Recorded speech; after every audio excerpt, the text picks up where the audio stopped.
For the post-activity reflection, I will be using the what, so what, now what method. So what? The people who were involved and or consulted in the development of the master schedule were, of course, Mr. Green, the assistant principal at Northside Elementary, Mrs. Wolf, the counselor at Northside Elementary, and they both consult Dr. Sanford, who is the director of elementary schools for Cleveland ISD. The criteria that's used to design the master schedule comes forth by the Texas Education Agency and Cleveland ISD central office. It affects instruction directly because it secures the time frames that are given for each content-based subject, and it also secures the response to intervention time that our struggling learners get with reading or math specialists. The personnel that are needed on campus are predominantly teachers who are ESL certified, GT certified, and of course hold their EC through 6 certification. We do have a predominantly rapidly growing limited English population across our district, so the need comes from the students that we serve.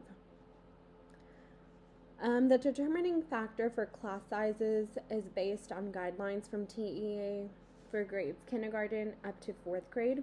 We receive guidance that the maximum or the cap is 22 students. So anything after that, there's another set of criteria that we receive. So for pre-K and 5th grade, those are the exception.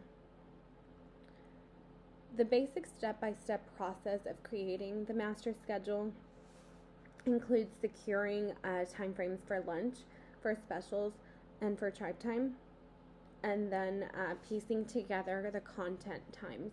So for ELAR, math and science, and social studies, they're all we're provided with different number of minutes that each content area has to have each day.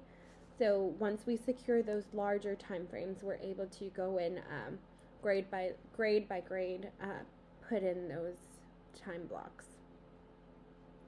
Once there is a master schedule template ready, then it goes to the principal, and if the principal is in agreement, then it goes for a final review to the director of elementary schools, and she gives the final approval or makes a suggestion for an area of improvement.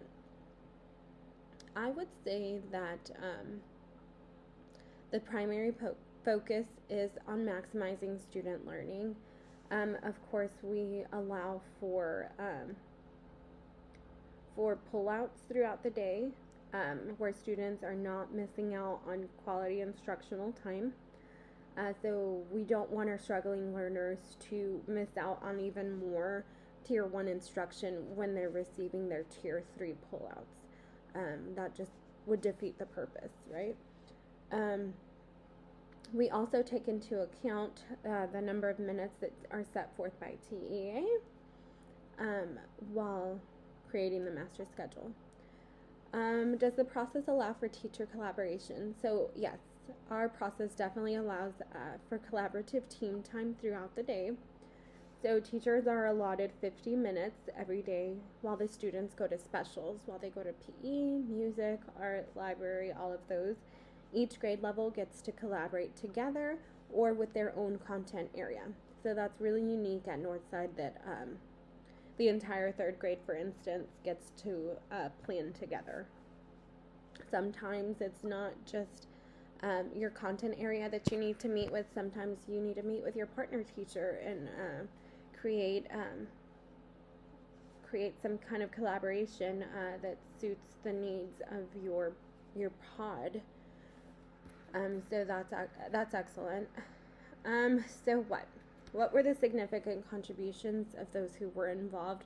So Mr. Green and Mrs. Wolf significantly contributed to the creation of the master schedule. They were the ones who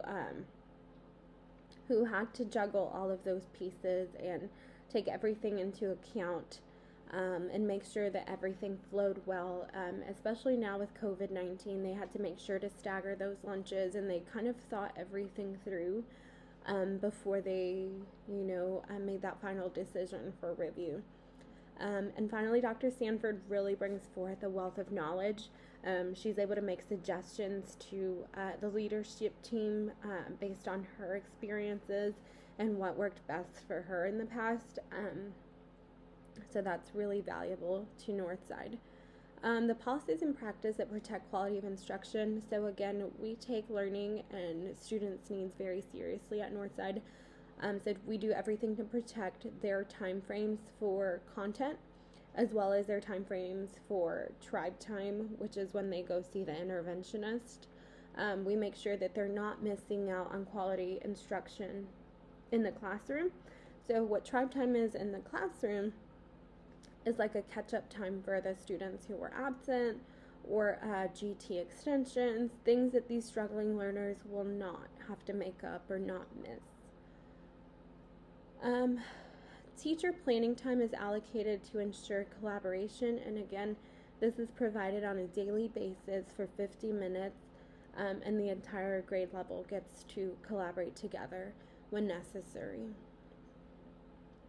The surprising information that was revealed for me during this experience was definitely some of the back office things like the waivers that a school has to present or provide TEA with after the maximum limit of students is in a classroom.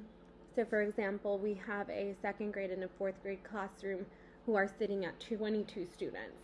That's the cap for the grade level. So if we were to enroll one more student into one of those classrooms,